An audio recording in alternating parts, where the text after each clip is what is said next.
Hai semuanya. Jadi di video kali ini kita akan membahas tentang 3 poin.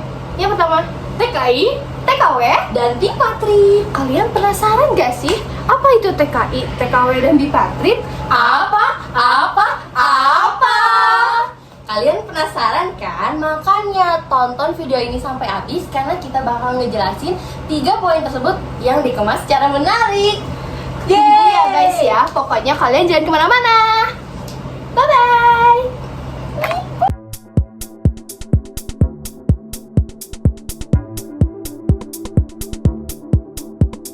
TKI adalah singkatan dari Tenaga Kerja Indonesia yang berarti tenaga kerja Indonesia yang bekerja di luar negeri. Para pekerja ini biasa disebut dengan pekerja migran dan bekerja di berbagai negara seperti Malaysia, Singapura, dan Arab Saudi. TKW adalah singkatan dari Tenaga Kerja Wanita yang berarti tenaga kerja perempuan Indonesia yang bekerja di luar negeri. Jumlah pekerja migran Indonesia terus meningkat selama bertahun-tahun dan mereka merupakan sumber pendapatan penting bagi banyak keluarga di Indonesia. Namun, banyak dari para pekerja ini menghadapi berbagai tantangan seperti eksploitasi, pelecehan, dan kurangnya perlindungan hukum. Perlu dicatat bahwa beberapa pekerja migran Indonesia mungkin menjadi tidak berdokumen atau menjadi TKI gelap ketika visa mereka habis masa berlakunya, sehingga membuat mereka rentan terhadap perbuatan pidana seperti eksploitasi, pelecehan, dan sebagainya yang tadi. Pemerintah Indonesia telah berupaya meningkatkan perlindungan dan kesejahteraan pekerja migran dengan menandatangani perjanjian bilateral dengan negara lain dan menyediakan berbagai layanan seperti pelatihan prakeberangkatan dan bantuan hukum. Bipatrit mengacu pada status memiliki kewarganegaraan ganda, artinya menjadi warga negara dua negara sekaligus.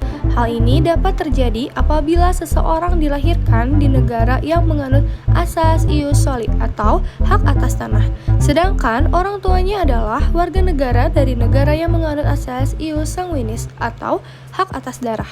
Bipatrit juga bisa terjadi karena adanya kesetaraan dalam peraturan kewarganegaraan.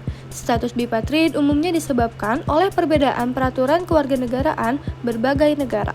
Namun di Indonesia, Undang-Undang Kewarganegaraan tidak mengenal kewarganegaraan ganda atau keadaan tanpa kewarganegaraan atau yang disebut sebagai apatrid. Pemerintah Indonesia hanya mengenal kewarganegaraan ganda secara terbatas bagi anak hasil perkawinan campuran. Dan kewarganegaraan ini hanya dapat dimiliki ketika anak tersebut berusia di bawah 18 tahun. Setelah anak mencapai usia 18 tahun, mereka harus memilih atau menentukan salah satu kewarganegaraannya.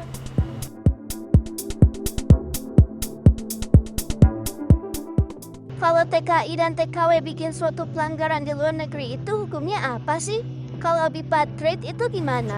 Apabila seorang pekerja migran Indonesia, yaitu TKI atau TKW, yang melakukan tindak pidana di luar negeri, maka hukum negara tersebut akan berlaku terhadap kasus tersebut.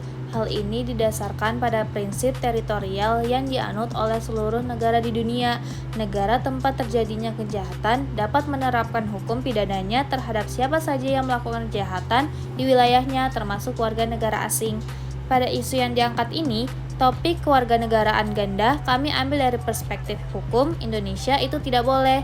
Jadi seseorang harus memilih kewarganegaraannya terlebih dahulu agar dapat ditentukan diadili di negara mana. Jika ia tidak mau memilih, orang tersebut tidak diakui sebagai warga negara Indonesia sesuai dengan pasal 23 Undang-Undang Kewarganegaraan dan diadili di negara sisanya.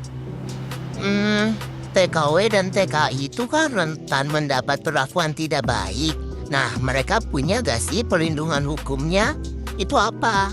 Baik, untuk perlindungan hukum TKI di luar negeri, itu pemerintah Indonesia memiliki tanggung jawab untuk melindungi TKI dalam mewujudkan terjaminnya pemenuhan hak-hak sesuai dengan peraturan perundang-undangan, baik sebelum, selama, maupun sesudah bekerja. Dan untuk perlindungan hukum TKI, TKW, ataupun yang ilegal, Meskipun mereka ilegal, mereka tetap berstatus sebagai warga negara Indonesia loh. Maka dari itu, dalam pasal 28D ayat 1 Undang-Undang 1945 dijelaskan bahwa setiap orang berhak atas pengakuan, jaminan, perlindungan, dan kepastian hukum yang adil dari negara. Dan untuk hukum internasional yang mengatur dalam konteks perlindungan hukum tenaga kerja, terutama dalam hubungan kerja antar negara, hukum internasional juga dapat menjadi acuan.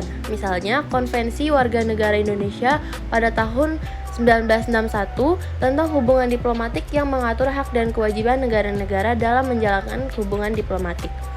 Terakhir, bantuan hukum bila seseorang dengan kewarganegaraan ganda, TKI maupun TKW membutuhkannya adalah pemerintah Indonesia dapat memberikan bantuan kemanusiaan kepada mereka yang sedang menjalani proses peradilan di negara setempat dikarenakan adanya tuduhan telah melakukan tindak pidana. Kalau pernikahan antara dua negara itu hukumnya apa sih Indonesia? Dan anaknya masuk warga negara mana ya kira-kira?